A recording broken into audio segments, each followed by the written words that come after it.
काल रात्री 9:30च्या दरम्यान एक कंट्रोलवरून आम्हाला कॉल प्राप्त झाला होता की 2 मुलं जे आहेत ते घराला आग लागली आणि 2 मुलं त्यामध्ये अडकलेले आहेत. आणि तात्काळ त्या ठिकाणी स्टाफसह पोहोचलो. फायर ब्रिगेड त्या ठिकाणी आलं आणि ती आग जी आहे ती विझवण्यात आली.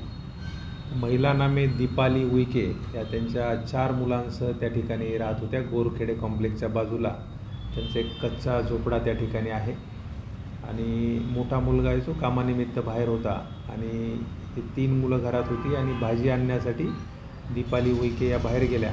2 जी लहान मुलं आहेत देवांश आणि प्रभास ही झोपलेली होती आणि त्यांची खुशी नावाची जी मुलगी आहे ती थंडीमुळे थोडीशी पांघरून ओढून ती पण झोपण्याच्या ह्याच्यामध्ये होती. परंतु अचानक तिला घरामध्ये एक धूर झाल्यासारखा दिसला म्हणून ती घाबरून बाहेर पळाली आणि बाजूला थोड्या अंतरावर एक दुकान आहे त्या दुकानदाराला जाऊन घेऊन आली.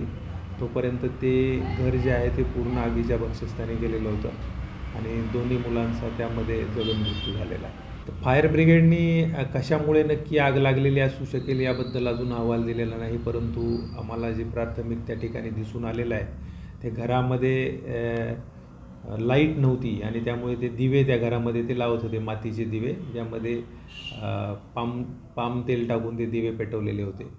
आणि गॅस जो आहे तो गॅस सिलेंडर जिथे 2 मिळालेले त्यापैकी एक गॅस सिलेंडर तो लिकेज मिळून आलेला आहे. त्याबद्दल संबंधित कंपनीला पत्रव्यवहार केलेला आहे.